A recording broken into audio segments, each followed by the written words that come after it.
So if you really want to change hearts and minds, if you really want to inform people, get them involved and educated and interested and engaged, you've got to tell really good stories.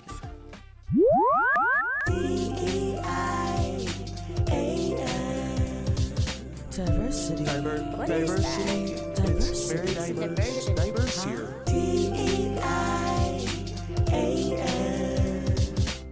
Equity. Equals. Equity.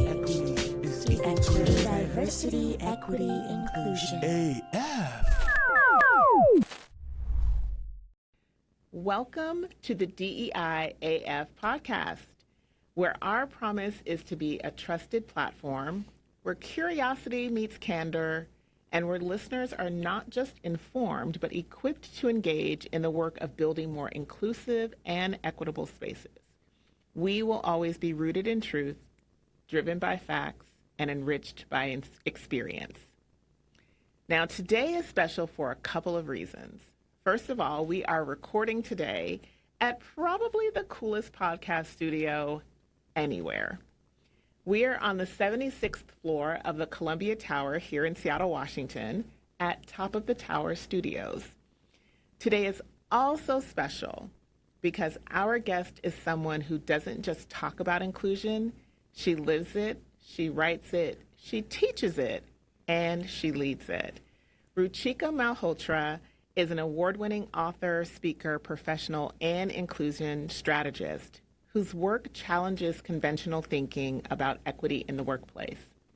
She is the author of Inclusion on Purpose, an intersectional approach to creating a culture of belonging at work, which I have my very own copy right here, and she will be signing it for me before I leave. A powerful book that unpacks how leaders can intentionally center inclusion, not just as a box to check, but as a strategic imperative rooted in truth and built for better outcomes. Her latest book, NonCompete, which will be released in November of 2025, takes things even further, offering a bold critique of how competition, meritocracy, and so-called professionalism often work against equity. Ruchika's work has been featured in the New York Times, the Harvard Business Review, Forbes, and more. She's a global voice for building anti-racist organizations and a powerful storyteller who helps us all connect the dots between lived experience and systemic change. I am so ready to dive in, so without further ado, please welcome Ruchika to the show. Thank you so much for having me, Emilio. I have been looking forward to this for a long time. I reached out to you and I was like, please say yes, please say yes, please say yes. And Does anybody say no to you, Emilio? Let's just. I mean, yeah, but let's not talk about it. Let's not talk about it. But yes, I was so excited because this is one of those conversations that could just go on for a really long time. I have so many things so many places I could go to talk to you about. So I'm going to try to focus right now. That's going to be hard. But I want to start with your first book, Inclusion on Purpose. So many things to take note of here, but you have such a global experience. You are ethnically from North India. Do I have that correct? I am. That's right. Raised in Singapore. Yes. Educated in London. Yep. And now call the U.S. your home. Yes. That alone. But you also have this background as a journalist that I really want to get into, right? So I have to believe that this set of identities and experiences inspired the book because I can feel your experiences, even when you're not speaking about them specifically, woven into how you see the world and how you're inviting us to see our place in the world and our place in making the world more inclusive. And so how do you see how your experiences, your unique set of experiences led you to the book Inclusion on Purpose? That is such a good question. I have never been asked it in exactly that way. So are you sure you haven't been doing this for decades? No, I have not. It's such a good question. I will say that for me, I would say actually there is one commonality in all of my identities that I would say has brought me to this place. And that is that I have lived as a racial minority in every place that I've been, including Singapore, the country of my birth, certainly in the United Kingdom, and then here in the United States. Interesting. And I think it brings to your life and the lenses that you wear this perspective of you're keenly aware in every moment, do I belong or do I not? Who belongs and who doesn't? Who has power and who doesn't, right? And what are the ways, and as you get older specifically, amazing work on code switching done by amazing, academics here in the United States, specifically Black scholars. Code switching, this idea that you really have to change to conform to norms that are accepted, especially in the workplace, can be so exhausting, can be so psychologically draining on you, right? So I would say that perspective of always knowing I was the other, figuring out what are those, it's almost like a jacket, like which jackets do I have to wear to be acceptable here? Which jackets do I take off? That, I think, is like a thread throughout my life. And it's really interesting to now be at a stage in my life where I don't have to, and, there's privilege and access that I certainly have, and I'm very grateful for. But even then, that experience of being the other for so long kind of trails me everywhere I go. Yes. So there's that. I will say the other thing that that is really characterizes my life, especially my professional life, including the journalism, especially the journalism, is the power of storytelling, right? So research, which is funny, because research shows that actually you forget data. I can tell you, 10% and 85% of blah, blah, blah, but the stories stay in our minds for way longer. So if you really want to change hearts and minds, if you really want to inform people, get them involved and educated and interested and engaged, you got to tell really good stories. It's interesting because I heard you once say that it is why people should read fiction, because the way the art of telling, like if you really want to become a great storyteller around data and get people to understand what the data means, reading fiction and understanding how fiction storytellers do that is a really important component.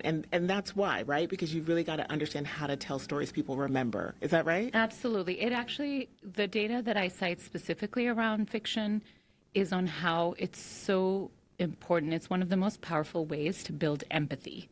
And we talk about empathy in leadership. There's great research around how, we want our leaders to be much more empathetic than they are. Yeah. People will take a pay cut to work for an empathetic leader. We talk about empathy in leadership. One of the best things is actually, for decades, there was this idea that empathy is something you either have or not, right? Sure. And it's an inborn trait, like, it's specially gendered. Women are nurturers. We have empathy naturally. And what's actually helpful, especially in both in academia and especially in like organizational behavior and science, is this understanding that actually, no, empathy can be cultivated. And it is something leaders can cultivate, right? It's not this like inborn trait. And one of the sort of very easy, when I'm asked, like, give me a 20-second bite on like how leaders can build empathy, how they can think about inclusion, I really say read fiction. It stops us from being defensive about, oh, like you're telling me a real life story, I feel defensive because it's making me feel bad or shameful, right? Like that, those emotions of shame, of disgust, of pain are very difficult for most of us to process. But if I'm telling you the story of some fictional character called Amelia, who happened to have very similar experiences, again, research shows I'll be much more open to listening and learning and changing my mind as a result. Okay, well, now that's a nugget. As the young people would say, bars. I don't actually know if young people say Bars? that. I don't know if they say Sorry. that actually, but like bars. Okay. Thank you. That's I just probably embarrassed. I'll try that on every my young person. 9-year-old son today. I'll be like, bars. He'll be get out. I'm not kidding. I just embarrassed every young person that I know right now. There's this other interesting thing that I picked up on in Inclusion on Purpose that I really wanted to ask you about, which is you talk about the experiences of women of color, for sure, but it also makes the point to address anti-blackness. And I have to tell, on a global level, and I have to tell you, I've read many books about inclusion. I've read many books about diversity. I truly could not, even in thinking about this conversation today, remember a book written by a non-Black person that addressed so on the nose and felt like I didn't know you when you wrote this book, felt like had been in the room with me. I really did. I felt like you've been in the room. You've seen this happen. Can you talk about why you called this out specifically? Firstly, I'm a little floored because knowing your experience, both, as a corporate leader and as a community leader, that really means a lot. I will say that. I wrote this book during the pandemic, locked up in my room, not really engaging with other humans outside my immediate family.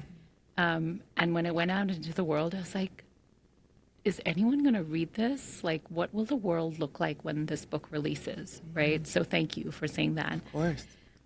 It would be disingenuous of me to do the amount of reading and research I did for Inclusion on Purpose and read through the experiences of women in the workplace and not specifically call out the incredibly negative experiences that the data shows, that peer-reviewed data shows on how negative the experience of specifically Black women are in the workplace. It would be disingenuous. It would be like me trying to do my job as a journalist and leaving out like the nut graph, like the most important part of the story. Interesting. And so when I looked at the data, and I mean, that is not to say I didn't go in knowing that and having these, talking to people, and I'm not, it's not that it's not like I went in just being like, oh, this is a huge discovery for me. Right. Like I knew, and I had been having these conversations. And then when I interviewed, the type of experiences, actually there was only one non-Black person who shared her story with me, and it's a very shocking story of her, in her experience in journalism. But bar her experience, almost every single really painful, really traumatic experience, the type of like resilience and grit that I really wish we didn't have to cultivate, every single experience was from a Black woman. And that I interviewed a Black woman who lived in Europe. I won't say where in Europe, but she lived in Europe. I interviewed Black women who lived in the UK. I interviewed Black women who had spent time in Asia and then come back to where their countries of origin were. And of course, I talked to so many Black women here in the United States, and it was so clear. It is the story. It is the story. Again, I think the reason that I found it so breathtaking to read on the page in your book is because I feel it to be true. I have seen the data that supports how I feel, and I have very rarely found even other women of color use the privilege of non-Blackness to call out the anti-Blackness, right? Because you have to use the privilege you have. Absolutely. That was my responsibility. Right. Like I would not be a responsible author, writer, and human being advocating for better workplaces if I did not use my privilege to tell the truth. Bars. That might be the theme of the whole interview. I was like, that is like, here we are. Right. But let's stay on this topic of privilege for a moment, because you really call out in the book also how you can hold privilege and experience oppression, right? So I want to explore that because particularly white women, sometimes I find, and you tell me if this is true based on the data and based on, the research that you did for the book, find it difficult to hold those two things together, that you can have privilege and experience oppression, right? I know as a Black woman, I do have privilege, right? I have privilege. I have, resources that maybe other people don't have, but I also have the experience of living my life as a Black American woman. But I find sometimes other women find it challenging. Am I wrong? No, you're absolutely right. And truth me on this. I mean, every single woman of color I spoke to, again, bar none, across identities, across other intersectional, of course, the book is intersectional, so talking to women who were trans women and part of the LGBTQ community and had lived in different countries and immigrant statuses, English as a second or third language, etc. Across the board, women of color I spoke to said that their most negative experiences in the workplace came from interacting with white women. And interestingly, some of the best experiences too. Like, just to be clear, like when white women used their privilege for good and intentionally, we're talking about like book deals and like next level jobs and like opportunities that like that are like incredible, but it's that intentionality. And it really comes from that intentionality. And one of the biggest barriers to that intentionality to be inclusive comes from this idea of like, what about me, right? When we talk about privilege, people immediately clam up because they're like, well, I had hardship in my life as well. Sure. And that's not what we're saying. Privilege doesn't deny, saying that someone has privilege doesn't deny that they may have experienced hardship in their lives. Correct. But it is also I quoted Dr. John Amaeki in the book, who is a British organizational psychologist. And he's like, essentially, privilege is just the absence of impediment, right? Sure. And racial minority and being a racial minority is not an impediment that you have if you are a white person. That doesn't then deny, a disability or, growing up poor or struggling queer with other things or queer. anything else. It doesn't do that at all. And I think we're so used to thinking of life in binaries that nuance of you can have privilege. I have a ton of privilege. Yes. And I have also experienced oppression. That's and right. sometimes it can happen in the same moment, right? Like I know that, and I saw that, and I think it was very clear to me as I was writing this book and reflecting on some of my career experiences.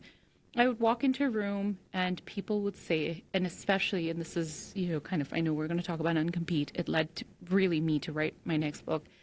But I would walk into a room and I know people would compare me to other women of color, right? I was compared to the Black woman. I was compared to Black women who, unfortunately, again, research shows this, of course, much of just life experience confirms this too, who experience such negative tropes about being aggressive and angry and defensive. And I would be compared as the good Asian woman, right? So again, I would be doing a disservice. I would be willfully turning away from the data if I said, oh, our experiences are the same. Right. But it's why Lean In missed the moment. That's right. It's why I think when I read Lean In, I thought, I don't see myself on the pages of this book. And that isn't to say that there wasn't compelling data in the book and there weren't some good messages in the book. So this isn't me like just stomping on all of Lean In, but it is to say that the fervor around it and people who found themselves and saw themselves on the page, I felt I was flummoxed because I thought, I don't see myself on the page in this way. The research doesn't back this up. Working Mother Media, now called Sarah Mount, did research to look at like ambition among women of color and white women and found that Black women have the highest, like whatever their engagement numbers were, levels of ambition, right? Like I think it's not, Lean In essentially looked at the experience of a very select group of white and probably South Asian and East Asian women and said, these women aren't progressing in the workplace as quickly as they should. And the reason is because they don't lean in, because they might have ambition, but they also don't like advocate for themselves. It completely missed the mark when you look at the experience of the average Black woman. Right. Right? Whether it comes to measuring ambition or whether it comes to actually measuring outcomes, right? You may have all the ambition in the world. Sure. What happens when you negotiate your salary? What happens when you try to advocate for yourself? What happens when you show up as a leader, right? That lean in totally missed the other side of the argument. Absolutely. Yeah, You said in our pre-interview, some of us leaned in and fell on our faces. we did. I did. I know so many women who did. Right. You tell a story in the book about how you didn't know you were doing some consulting work and there was another consultant in another place in the business Yeah. and how you had no idea they were charging double Literally. what you were making to Yeah. do the same work. And there was that. She was a white woman. And literally, I credit her. And I actually don't know where she is right now, but I credit her for saying to me, I'd like to meet you for coffee. And I just want to offer you. And I think she actually said, like, because I've read some of your writing, I wanted to sit down with you and just ask you, like, what are you charging this client? Because this is what I'm charging this client. Right. And in that moment, there's this question mark, like, is it my fault for like undercharging? But then for me, I know it's tenuous anyway, right? Sure. Like this big organization will be like, oh, she doesn't deserve that. No. Is it her fault for charging double? Not really. I want every woman to make a ton of money. Please, right? get all your coins. Get it. Is it the organization's fault? Yes. Like that's where there's an opportunity to make change, right? Yes. You either say like people doing the same work, we're going to pay them the same and we're going to up level the people who historically have undercharged. It's not because I doubt my abilities. Correct. Heck no, right? It's not because I think I'm less than. Right. I know what I bring to the table, but I also know that it is a delicate dance because so much of the conversations, looping back to like being underrepresented and Yes. therefore underestimated my whole life, has meant that when I go into a room, I need to do a delicate dance. Like today, are they going to see me for who I really am? Will they mistake me for the junior person in the room? Will they say, who does she think she is? Right? And that is it. Those subtle signs are something that folks who have faced being the other in the room, Yes. we get really good at reading those Oh, signs. we're dancing all the time, time. right? And I think I just want to put a fine point on that for anybody watching or listening. That is what leveraging privilege looks like. To invite someone for coffee to say, hey, I want to make sure that you know what I'm charging. That's right. Right, that is leveraging. When people say, you know, the term, I don't really hear people saying it very much anymore, but people say check your privilege. I'm like, I need you to leverage it. Yeah. I want you to use it to advantage someone else, because the outcome for her in this, you know, scenario was not likely that they would take money away from No, her. absolutely not. Like that probably isn't the risk. Yeah, The risk, if there is any, is that you will be paid more. that's right. And that risks no one, right? Like that harms no one. Yes, and we are so conditioned with scarcity thinking.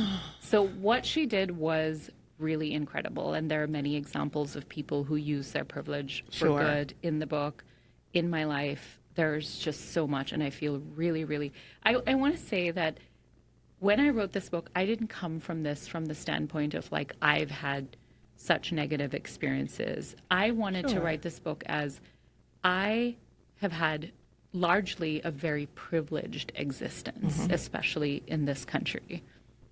So how can I use that privilege to make sure that if I'm given this platform, I make room for so many other people Yes. along the way? Now, what's really interesting about privilege is there is generally an inverse relationship. Dr. Jamil Zaki at Stanford did this research. There's an inverse relationship between privilege and empathy. So if we really want to use our privilege for good, that's one of the ways we can build empathy, right? And it's in these moments of like, where do I have influence? Where do I have power? And how can I use it for good? And I think what it'll help us do, more of us, including myself, is stop being so defensive, right? Like if someone comes to me and they're like, you have privilege, it's easy for me to be like, no, there was this time where I was in this room and I Yes. was like underestimated, blah, blah, blah. Or I can say, actually, yeah, I do have privilege. let me try and work through maybe some of that defensiveness by thinking about ways that I can leverage that privilege Yes. for good. Bars. Is that the word? I That don't know. is the word I'm for totally this. making this up. They might edit that out.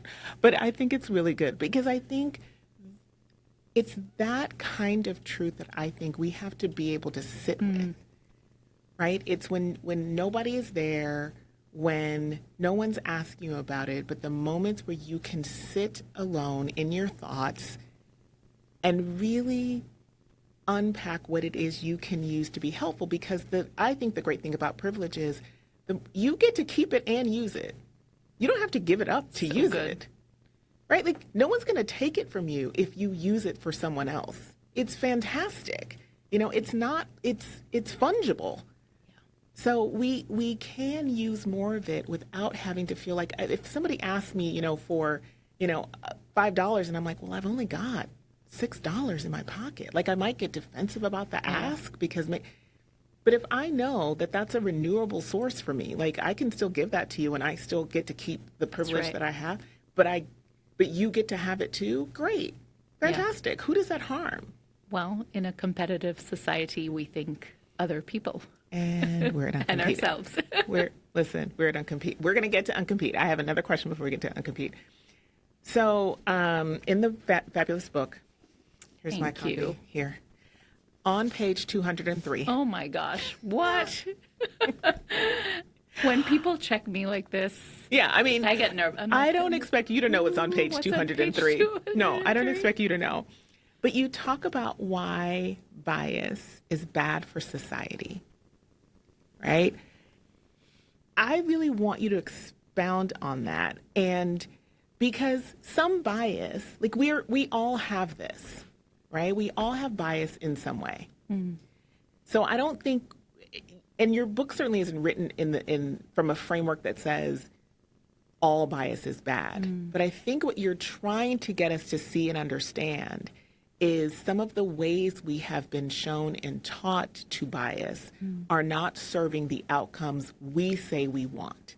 Do I have that right? Absolutely. So I'll talk about hiring, right? Hiring bias is one that I think about a lot. I've been in a lot of interview panels. I've talked to leaders who run a lot of interviews, do a lot of hiring. And you'll find time and again, so bias is such a human emotion. And one of the most human biases and the one that has some of the most negative outcomes in the workplace, especially around diversity, equity, and inclusion, is affinity bias or same as me bias, right? You and I can have the same identities. We're immediately attracted to each other, in a platonic way. We're immediately like, oh, it's great that Amelia's also a woman and oh my gosh, she's also in DEI and wow, she's based in Seattle. Let us, connect. And that's awesome. Where affinity bias starts to show up everywhere and we can't call it out is we're doing a job interview, okay? You're interviewing me for something completely different where my identities as a woman, as a DEI expert, all of that has nothing to do with me being able to do this job well. And yet you pick me over someone who is eminently qualified for the job because of these affinity biases. It's making decisions like I want to hire someone because I feel like I would enjoy getting a beer with them after work. If I was stuck in an airport with them, this is the person I'd like to be stuck in an airport with. And every day we make, especially in the workplace, decisions based on this affinity bias. And I think if we don't name it and we don't call it out, I have seen people get jobs because they're like, and I know we're here in Seattle, like, oh, go Hawks. Yeah, go Hawks. And I'm like, so how does their love for the Seahawks have anything to do with them being able to ensure that the company's financials run well? Yes. Right?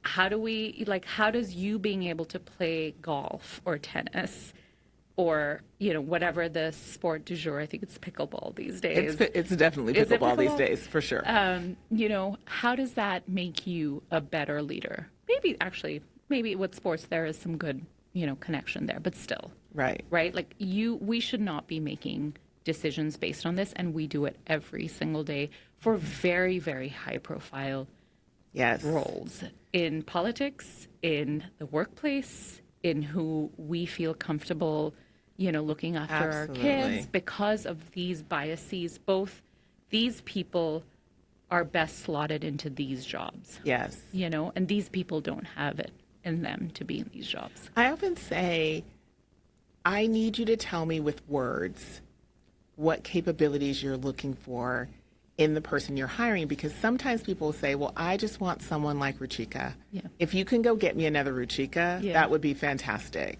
And I'm like, great, but with words.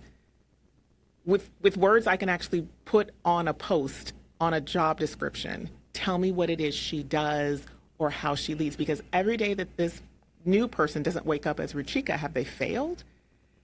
But we are so used to just shortcutting the conversation, Yeah. right? And Yeah. just saying, well, I want someone like this, or I want someone who worked at this company, or I want someone who went to this school. And don't get me wrong, there are programs and disciplines at schools that I can get there, right? I can understand. You're like, oh, that school is a strong journalism school, and Yeah. so we should be looking at candidates in this way. That isn't typically what I find people are saying. No, Is they're this not. right? Does the data support that? The data absolutely supports that. We totally make decisions based on this sort of like same as me affinity bias, right? And to extremely negative outcomes. Now, I want to add one more thing to this, which I think is also really important. One of the challenges with bias is, and why the word shuts people down. Maybe you're listening to this and you're a little bit like, oh, bias, like, are we still talking about it? Is because it has, for too long, I think it has a marketing problem. It has been marketed as this group of people do this to another group of people. To some extent, that might be true, but we have to talk about how pervasive certain negative biases against or stereotypes are against certain groups. I'll give you an example. When I meet women, and I think of, in my years, especially when I was an adjunct professor at a couple of universities here in the Seattle area, when I would have female identifying students, if they weren't like affable and smiley and, sort of like had that like pep in their step, Sure. there was a part of me that's like, oh, like I'm just not. I don't know if I'm gonna like them. Right, how as to relate students. to Like, them. how do I relate to them? Sure. Right. Like obviously, I will do my very best to be as, and of course, research shows because we're human, people make all sorts of decisions, even on things like grading and whatnot, Sure. based on these biases. But I was like, but I don't know if I can connect with them in the same way. I didn't expect that of my male identifying students. Interesting. And it took a while for me to sit down and say, like, what does that actually mean? So when we think about gender bias, it is this code that we all uphold in a society. And if we could just say, like, I'm a woman and I have upheld gender bias. I Yes. still do in many situations. Absolutely. And then I try and work to correct that. Like, imagine how much more productive that discussion would be versus like, oh, you hate men. I'm like, I don't hate men. I'm married to one. I'm trying to raise a good one. Yes. I have some wonderful guys in my life. The bias conversation shuts down because people are so quick to go into that binary of like, you're Good or either bad. you're either the perpetrator or you're the victim. Right. Like, there is no room for nuance here. And I think we're all guilty of absorbing the messages that are around us every day. Yeah. And so as a woman, I'm not immune to absorbing No. the conversations that I hear or the information that I receive about how I should show up as a woman. I'm not immune from that. Yeah. As a Black person, I'm not immune from hearing, good, bad, or indifferent, the tropes around Black people. I guess a trope would be negative, but Yeah. the tropes around Black people, I'm not immune from absorbing that even as I sit as a Black person. Yeah. Right? And Yeah. I think you're right to say we have to be honest and vulnerable enough to say, why do I believe this? Is it true? Yeah. Who benefits if I believe it? Who's served by my belief in this? And how do I then deconstruct it and throw it out if it doesn't serve me anymore? That is the work right That is there. the work. That is the work, which does bring us to NonCompete. So I cannot wait to read Uncompete. Thank you. I honestly cannot wait to read this book because now that I actually know you, I feel like I'll be able to hear your voice. I actually felt like I could hear your voice in Inclusion on Purpose, even though we had never met. Because again, it felt like it was written through the lens of someone who wanted to use privilege, as you talked about earlier, to sort of like a TED Talk in a book, like the gift you give the world in a book that says, I have the privilege to write this book and maybe have it be heard by people who maybe wouldn't hear it if it was written by someone else. And that also is a truth we have to sit with. And so in this notion of uncompete, how do you want us to think about this word? What does it mean? And how do you suggest that we reframe our understanding of success through uncompete? What a beautiful question. And thank you for asking it. I will start off by saying what uncompete is a made up word. It's real now. It is real now, and I have trademarked it. Hey, yes, we did. Probably, actually, likely because I'm so lucky to have an incredible network of women of color supporters, largely Black women, who were a bit like, okay, you're coming up with this new word. You know what you have to do, right? Absolutely. And I was like, make sure nobody else has used it. No, you need to trademark it. Go get yourself Because a lawyer. it'll be going viral on TikTok without you. We can't have that That's happen. very sweet. I don't know about that. But the other thing that makes me proud about Uncompete is, for me, English is actually a second language. I mean, I now think and speak and, completely live my life in English, largely.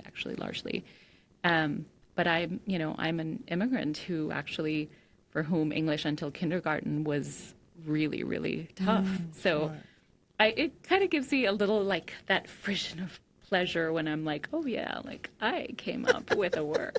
In another language, another right? language. Yes. Is it like being able to understand a joke in another language? Yeah, I would imagine so. Okay. Right? Yeah. Yeah, absolutely. And so I feel really, this is like, I think the book, and I don't say this lightly, I think this is the book that is the most honest, raw version of me, because I also talk about my past. I talk about how I grew up in a household where one parent exemplified the ideals of competition, zero-sum thinking, like scarcity, elbow each other, winner takes all, competition mindset and approach to life in every way. And that was my father.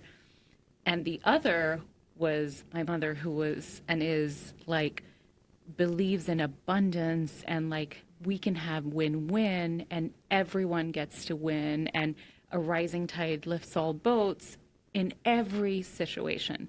And so at its core, Uncompete is saying our world is set up to make us compete in every situation, and especially sort of late stage capitalism, a lot of the oppressive ideals of white supremacy and colonialism and professionalism and meritocracy. A lot of these ideals are really set up to make us compete with each other for scraps. Yes.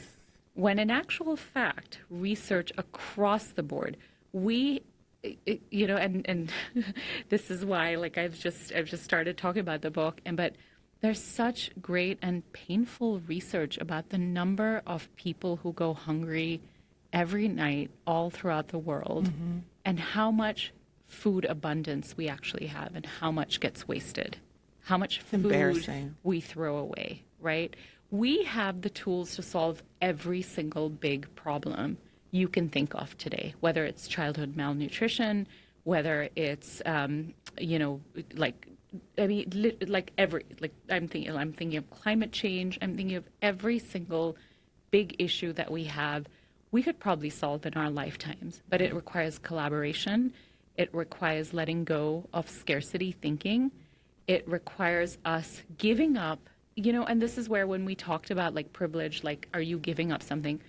It sometimes means giving up something for the short term because you're thinking and investing in the long term. So in the book, when I write about, you can choose to go to the big box retailer for your coffee, or the big box chain for your coffee because it's cheaper every day.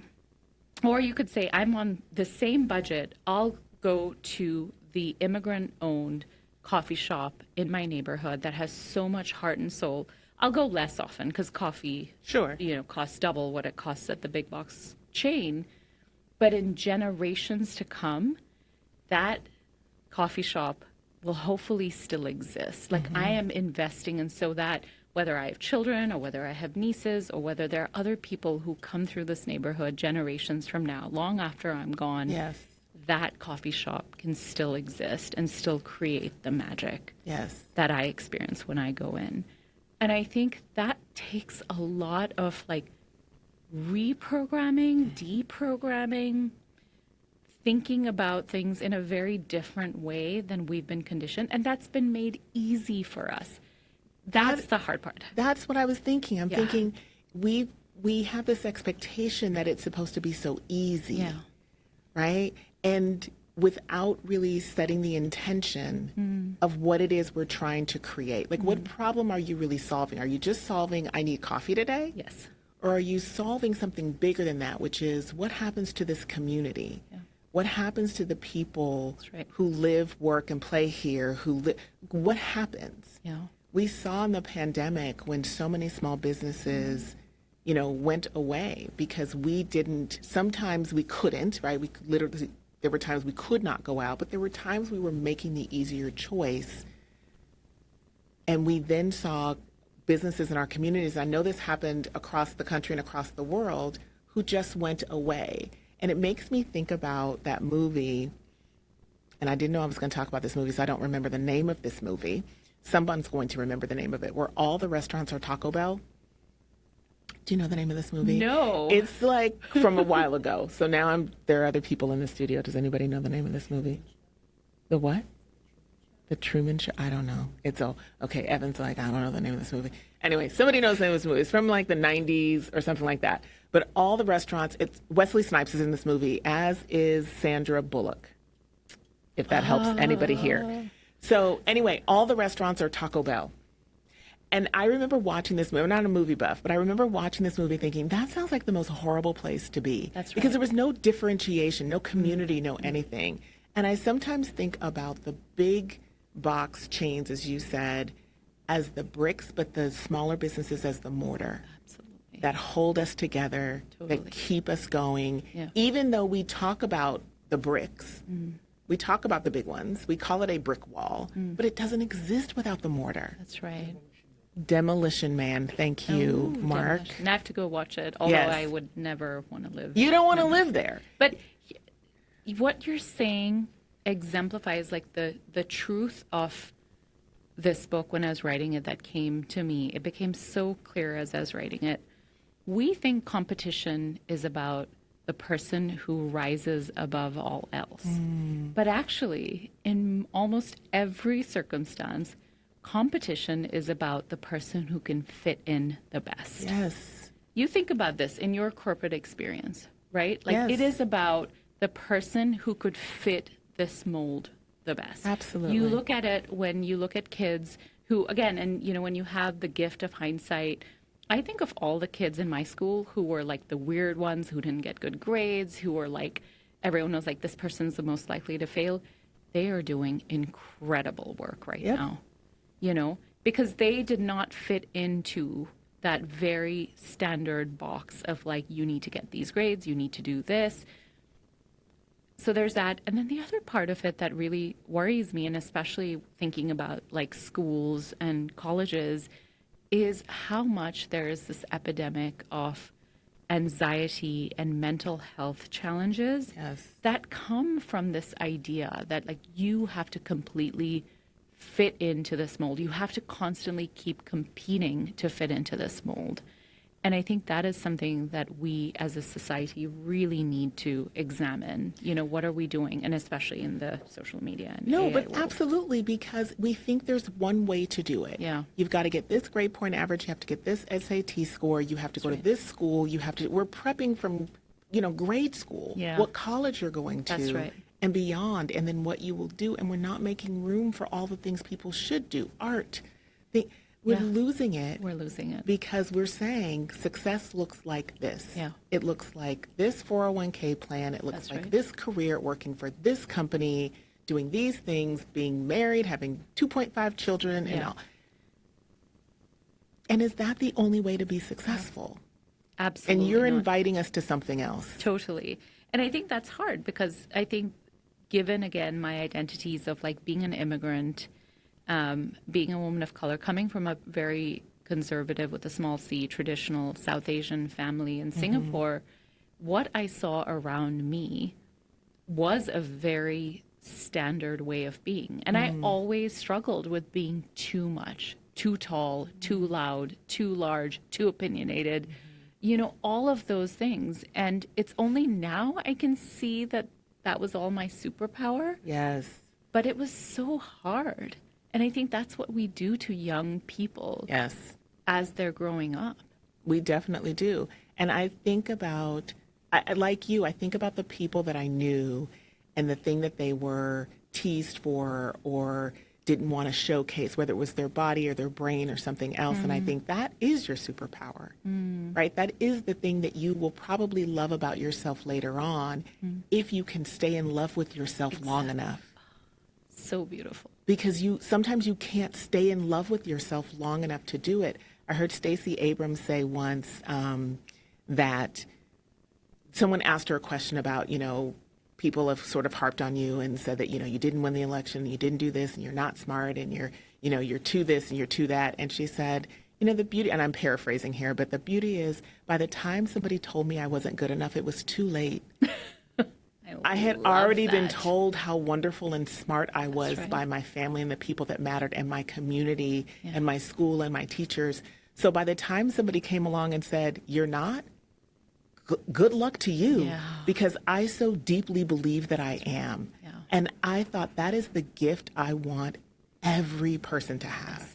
And that is what I want us to be able to do for other people. Yes. You know, I think it's so easy how we go around telling people all the ways that they're not successful, or we compare people with each other. We compare them with ourselves. Envy, right? Again, exacerbated by social media, is such a challenge that we are facing. Yes. Right? And rather than that, what if we could reframe our definition of success to be like, how many people can we inspire to be their best selves today?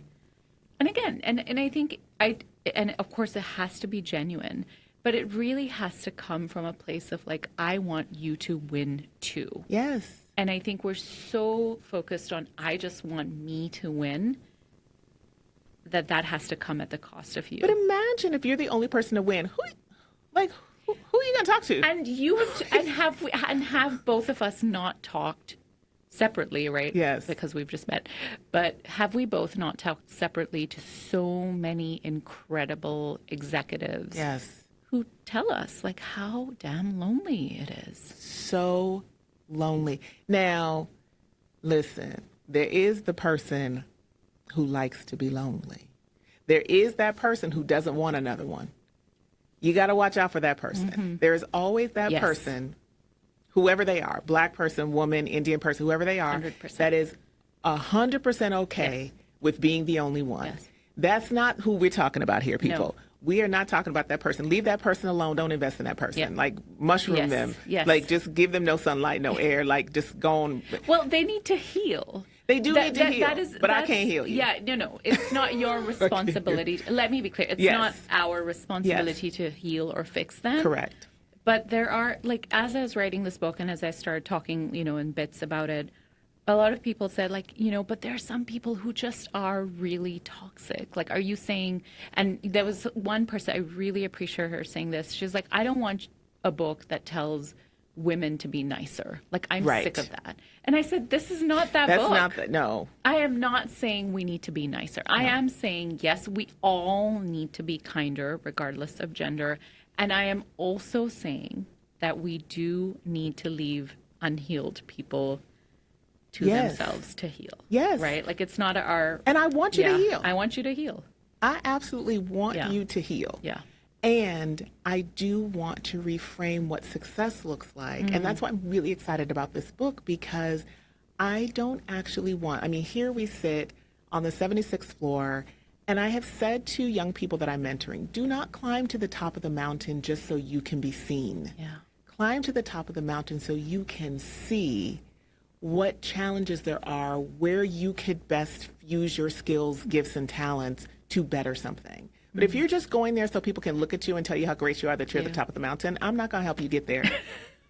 You won't use me to get there. You might get there, but it won't be because I helped you. Yeah. But if, however, you want to do this thing you're talking about, right, Yes. which is rise and lift, Yes. then I absolutely want to be part of that for sure. And can I just say, Amelia, it's super important. I really want to amplify this point so much more, because I think one of the challenges I have, which I think I'm going to, and I'm rationalizing this with you, as we're recording, we're 5 months away from publication.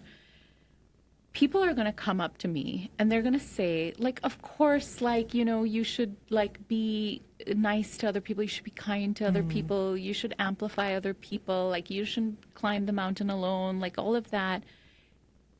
I want to say this is really tactical. Yes, it's strategic. Yes, you're creating a better world. You're like investing in what you want, all of that. And when I wrote this book, I was very careful. Like, a lot of the research around there is like how collaboration makes you more innovative and generates more money for your shareholders. I was like, I don't want to put that research in this book.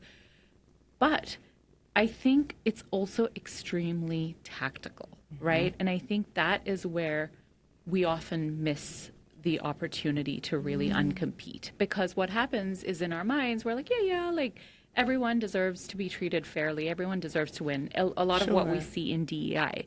But when it comes to practical application, it's like, oh, does that women's leadership group that's happening under our DEI initiatives mean men aren't going to get a job at this company anymore?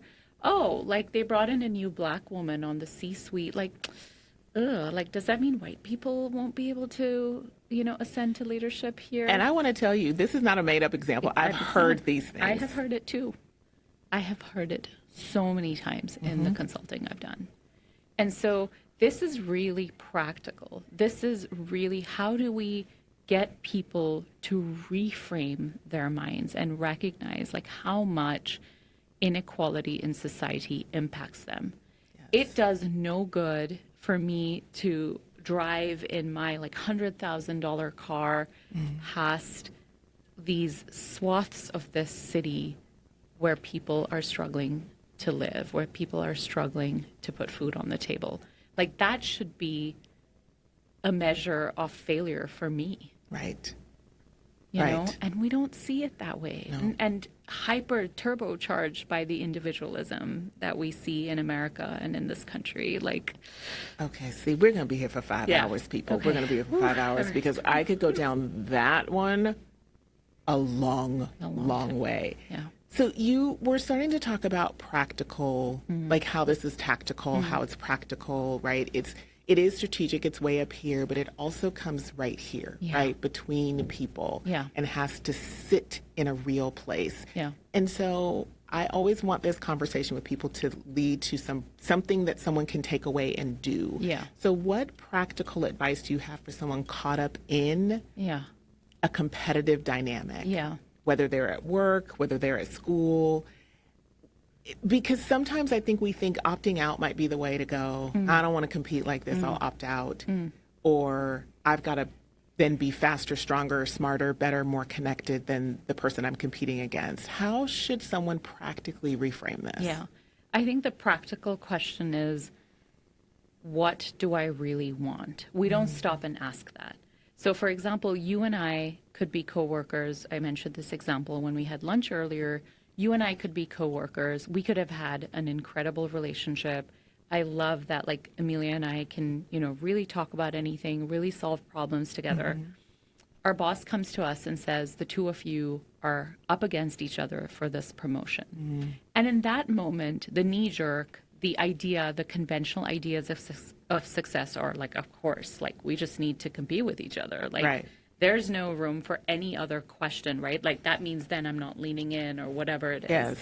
However, what if in that moment we could both just stop and ask ourselves, like, what is the most important thing for me right now? Is it that promotion or is it our relationship, right? And if it is our relationship, what does that practically look like? We often think, and you know this because you do a lot of board service, there's a lot of like belief that like the systems, the way that they've been set up, there can never be any exception. That's right. And I have talked to women of color who were up for a board role, for a board seat, and they had like they had like 1,000 like hoops they had to jump through, that to prove themselves like 100 times, all of that. And they were told like there's only that one board seat, and then they get there and there's another board seat for the friend of the person who's the board chair. Absolutely. You know, so we believe, and we are taught to believe, that there are all these guardrails. So you either compete or you completely like don't compete, and there's nothing Yes. in between. And I really want more of us to question in every situation if that is true. Is there true scarcity, right? And that is that in that point in time, I think reflection that needs to be had much more often than we do. Far more often than we do. You, so as we think about what it means to compete, and as we think about what it means to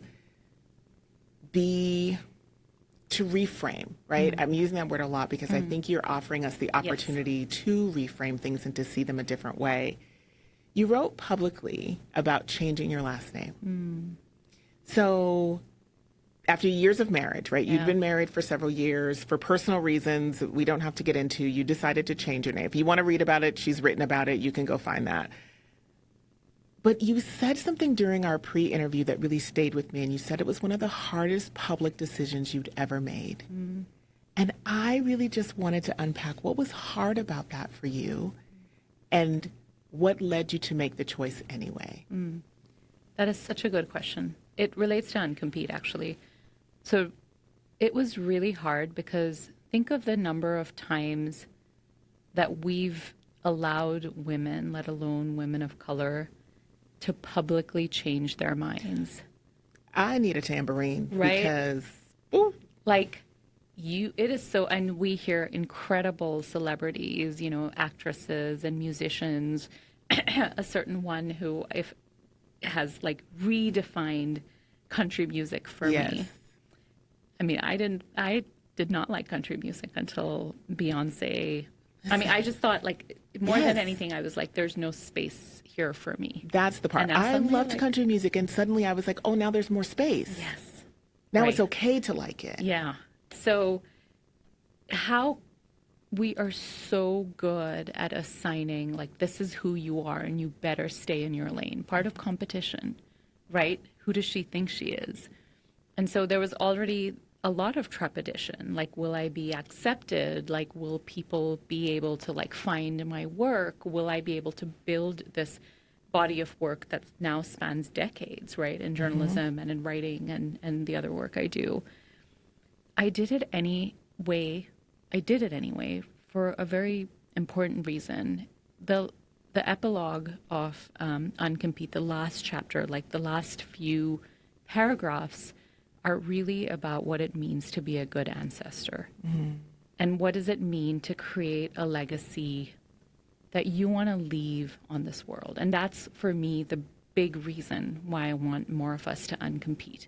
Because we're so busy chasing like what's right in front of us, we forget, like, if we're lucky, we have time to build a legacy. Yes. And even if we don't have that much time, we better start now, right? Absolutely. And so I thought to myself, like, what do I want my son to be able to look at and to be able to feel connected and proud of about his mom? And for us to have the same last name became really important then. I think that is fabulous because what I heard in there was, I understand I live as part of this system. I understand how the system expects me to behave, particularly given what you do, and that you advocate for feminism, that you advocate for all these things, but that within that, I still have choice and I have the ability to change my mind. Yes. I don't know who to attribute this quote to, but it's been said that true privilege is the ability to be mediocre and to be, not that this is a mediocre choice, but you know what I mean? But it's the ability to just like Yeah. do a thing and not have to be excellent at it Yeah. and not have to have all. So you got to make a choice for you and your family I did. that I think is beautiful. And also I want to hold space for the fact that it was a hard choice So hard. because of how society expects us to behave. So hard. And the bigger your platform, the more people I had to talk to. Right. I had to talk to my agent. I had to talk to my editor. I had to talk to my speaker representation. I had to let the folks, Inclusion on Purpose is published under my former last name. And now every reprint will have Malhotra, but the original doesn't.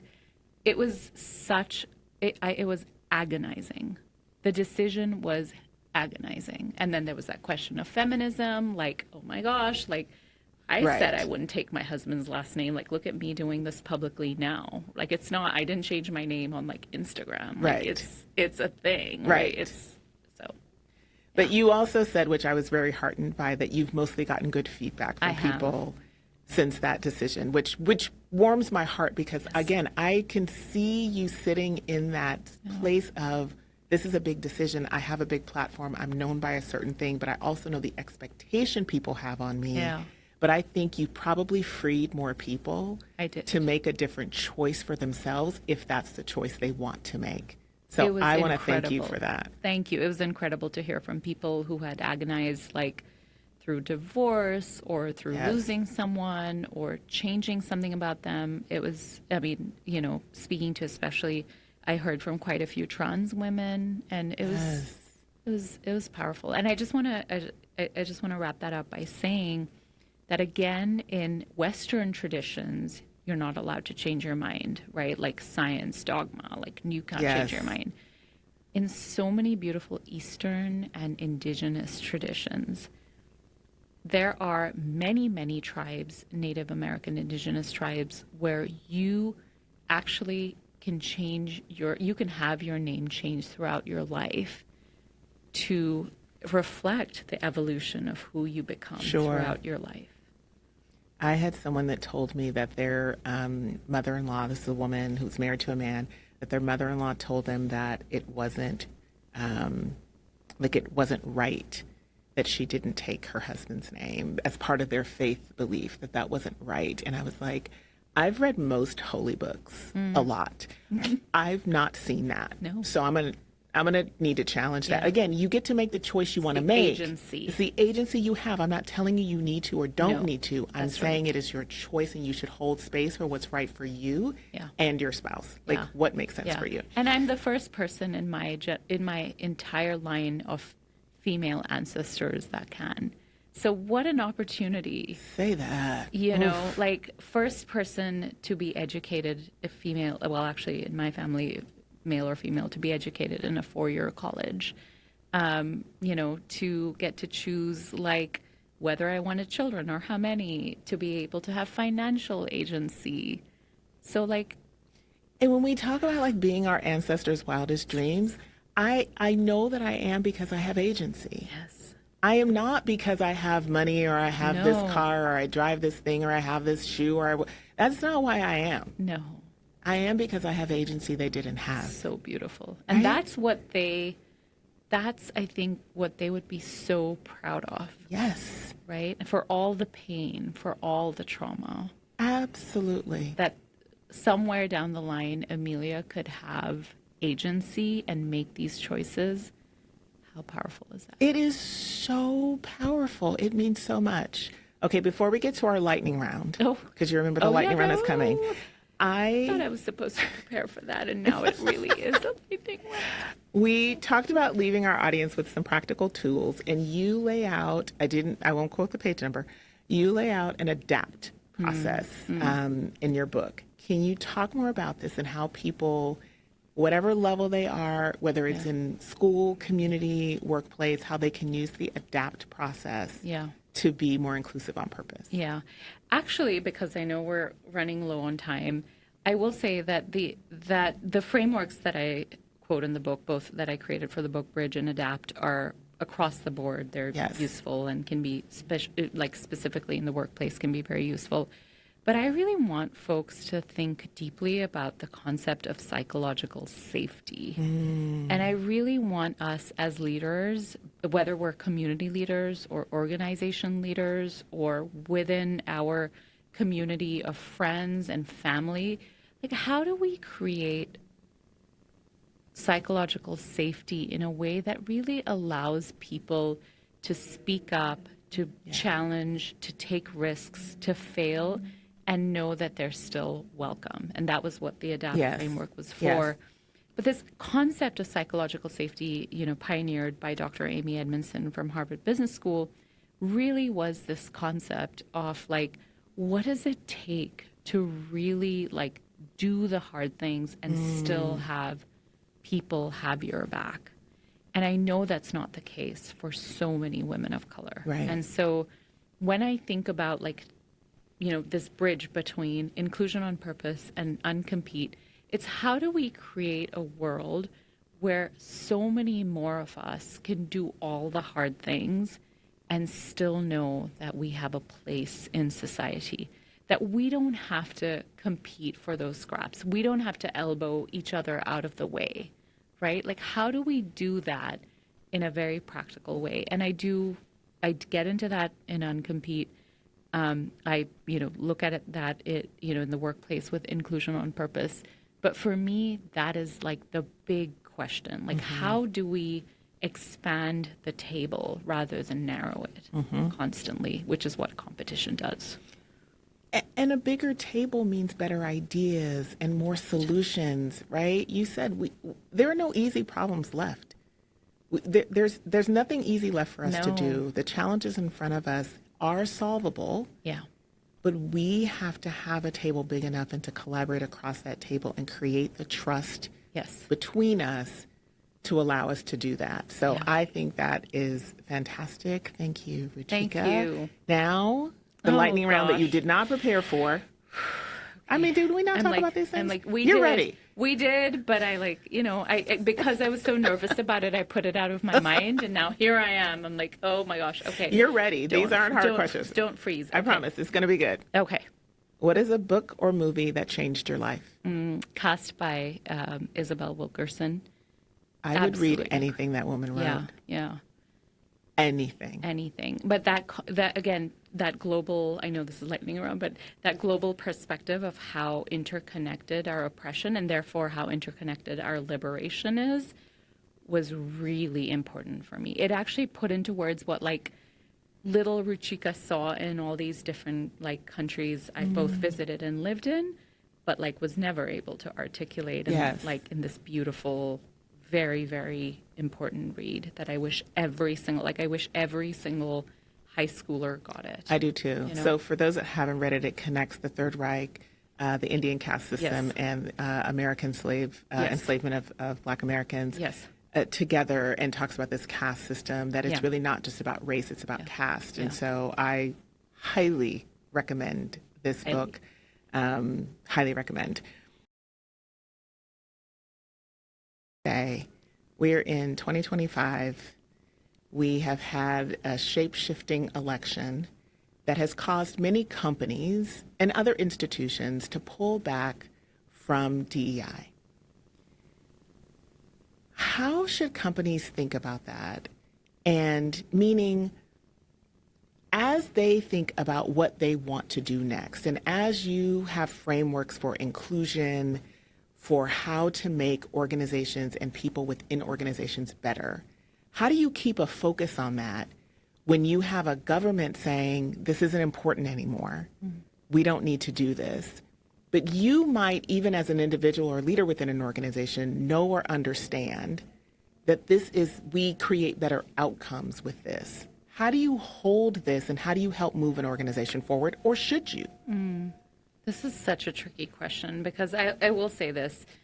I think every person who truly believes in the importance of leadership, in the importance of showing up and creating an impact and purpose knows why DEI is so important. I don't think I need to sell anyone on that. I think even the companies and organizations that are fearful because of an extremely, extremely tough and very, very targeted campaign against DEI that has unfortunately actually been waged actually for a very long time. Yes, it became very sort of turbocharged and, got all these legal legs and all of that more recently. But we've seen, and in fact, what people don't know is, as I write in NonCompete, is part of why I wrote NonCompete is because there was so much of that quiet resistance to DEI that I saw. That's that thing I talked about where it was like, oh, like in theory, yes, we need women's leadership groups, like, but what does that mean for the men? Like I saw so much of that was under the surface of like, yes, in theory, we believe in this. So my thought on this is any company or any leader that really believes in doing powerful, innovative, life-changing work would lean in harder to DEI. Now, what that has meant sometimes is that you might be in the line of fire, which means that using the words DEI or talking about equity or inclusion opens you up to legal risk. And of course, that's painful and that's extremely sad, right? That might mean that you have to take some calculated risks about what are the words you can use and what are the words you can't. But if it's just about words, but if your purpose, your focus doesn't shift, that is the best way to position yourself for the future.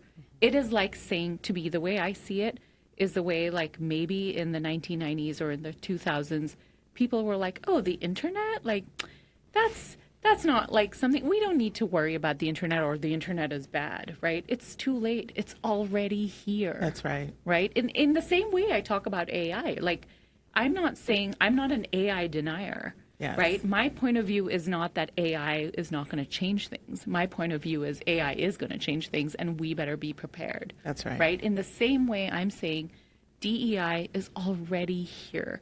So if you're talking about turning away from it at this point, it just makes you look silly. Now, the last thing I will say is a lot of times people forget that DEI is responsible. It was born out of the civil rights movement, at least the corporate DEI that we see today. That's right.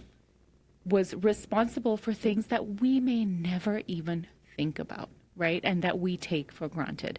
A safe place for a woman to use, or a person, a birthing person to use a breast pump in the workplace, right? So they don't have to do it, as some of my journalist friends have talked about, going into closets with live wires to use their breast pump. Oh my gosh. Okay, so it is to ensure that doesn't happen. It's to ensure that there is a ramp so that someone who is a wheelchair user can be in the room, right? It is things that we take for granted. It's making sure that you have sick leave or that you have paid time off, right? I mean, it's things that we take for granted because we're so busy, just caught up, and the rhetoric is so busy, caught up in creating divisions and fortifying divisions rather than finding ways to create opportunity for all. I think that's exactly right. I did a talk for some students at the University of Washington, and we talked about some of the practical ways that DEI shows up every day in your life that you don't think about, right? From seatbelt extenders to curb cuts to the shift from maternity leave to parental leave. Totally. Like all of these things are DEI. Yeah. And if you have not read the book, The Curb Cut Effect, I highly recommend that as a book you read, because many of these things that were originally intended, like curb cuts are originally intended for people with disabilities, right, or the disabled community. Now you can be a parent with a stroller and use the Curb Cut Effect. Like, like curb cuts affect and benefit lots of people. Lots of people. My Sonicare toothbrush that I use, right, originally intended for people who didn't have the manual dexterity to brush their own teeth. Now everybody I know uses. Yeah, and dentists recommend it. And That's dentist like best recommends practice. it, right? Yeah, exactly. So there are all these things around us, to your point, every day that are DEI, that we benefit from, that we don't acknowledge that we're benefiting from. Yeah, I mean, a rising tide literally lifts all boats, right? And I've seen this, I have so many examples of it in Inclusion on Purpose. And to me, yes, this moment will require courage in the same way a lot of what we're talking about in terms of reframing will require us to act courageously. It will require us sometimes to choose the less obvious, the less easy option. Yes. Right? But then you have to think, like, are you investing in today or are you investing in the long term? And I think this is so necessary for leaders. That's the conversation I'm having with my clients who are running organizations. Yeah, that makes a lot of sense. Thank you. Thank you. Okay. What is your go-to comfort food? French fries, which is why everyone who's listening, to prepare and butter me up for this interview, Miss Amelia Ransom ensured that there were truffle fries present. I sure did. I sure did. They were delicious. I was very happy to indulge. I've never met a potato I didn't want to devour. Same. Okay, who will play you? I'm going to say will play you in the movie about your life. Who is it? I was hoping to be prepared for this, and I'm still not prepared. You know who it would be? It would be Kerry Washington. And I feel like I'm being a little bit way too presumptuous for this, but I will say that it is because when I was growing up, my favorite movie I used to love to dance was Save the Last Dance. Yes. And my favorite character in it was Kerry Washington. Oh. And she played this amazing and she was a side character. Yes. Like there's, her life story is just incredible. And it's this idea of like how you can be so overlooked and so like sidelined and still shine on stage and shine in the movie. So Yes. if I may be so presumptuous. Okay, well, Kerry Washington, if you're listening, Ruchika would love for you to audition. faint. She actually no audition. Just show up Yeah, and please. you will play her in the movie. My So gosh. I'm totally here for this movie. I can't wait to get my ticket. Does pineapple belong on pizza, and why is the answer yes? Absolutely not. But I can still love you. I can still love you back. I can still be your friend. I But may not split pineapple- that pizza with you, but we can be good friends. Pineapple absolutely deserves its place on pizza. Okay, fine. I'm going to let you have that because diversity. Yes. What are you not certain that you're right about? Do you remember my answer for when we prepared for this? Yeah, Will you tell me what it was? you didn't have one. Thank you. I just listened to the pre-recording yesterday, and I can tell you with assurance, you didn't have an answer. I think that's exactly how I feel. Like there is something, but it's so controversial. Okay, put it out there. Okay. I think I'm really certain that AI is not the answer. Oh, keep going. I'm not sure about it. Well, that's what the question is. What are you not certain you're right about? So again, lightning round. So if you need me to shut up, tell me. But my husband, Paris, who is a very keen technologist, told me about this study. He said, I read this study, which really got me thinking about NonCompete. And I was like, okay, tell me. And he was like, so basically these, AI trained chess models basically Yes. were playing chess. And in situations where, the prompt was you have to just win, right? Like you just have Okay. to win. It was surprising and shocking in how many cases the AI started realizing or started thinking that, okay, because my only prompt is to win, I'm going to cheat to win. And started cheating to win. And I just was absolutely flabbergasted by that. So it's like people. It is, but with so much power Sure. of compute. Right. Right? And so much power to like change the paradigm to win. Yes. And I think that really bothers me. Yes. Especially when we think about like who is creating AI, who's in charge of it, who's not, nobody is legislating it. Right, because who really, you and I have both read Dr. Joy Bolamwini. Yes. I know because quoted- yeah. because you quoted her in your book. And I gave a speech not very long ago, and I said, Joy Bolamwini's book is enough to give you night terrors, Yeah. right? Like if you read her Yeah. book, you will get night terrors about Yeah. like what AI is and what we're Yeah. doing with it. So, okay, we are not certain that you're right. That is an excellent. Look at you. Yes. And that is, and I know that we're in simpatico about that because of your fantastic. Do you want to talk about it? About your experience talking about AI.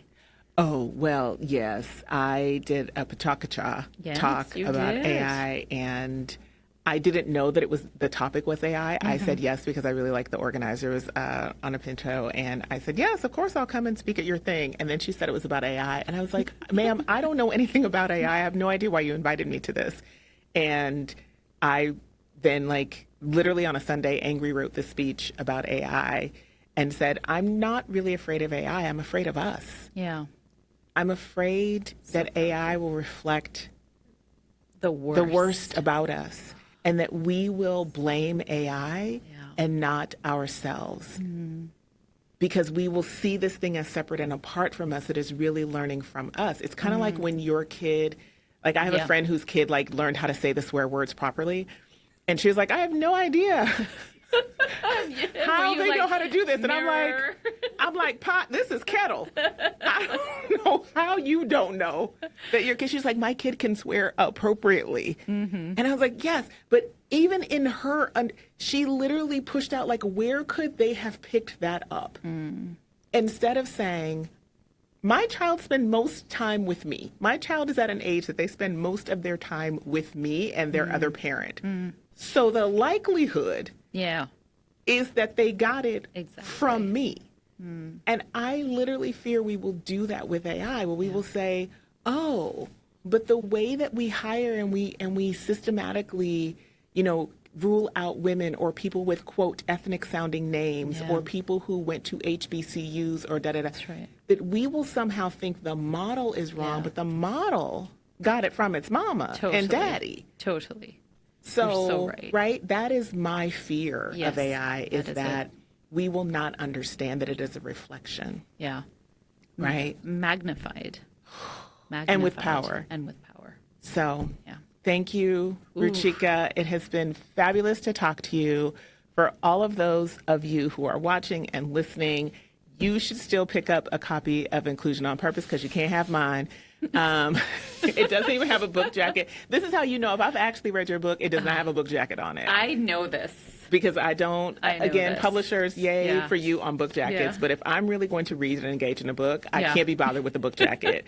So I have actually read this book. This is my book. I am hoping you will sign it for me before we leave here today. It would be an honor. And do not miss NonCompete. I know it will be even more powerful than your first book, which I think is an absolute game changer for how people can think about inclusion. So thank you so much for being on the DEI AF podcast today.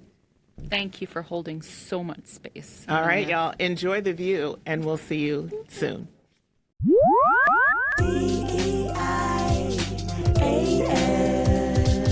Diversity, equity, inclusion. Diversity, equity, inclusion. DEI, AF. Diversity, equity, inclusion. AF.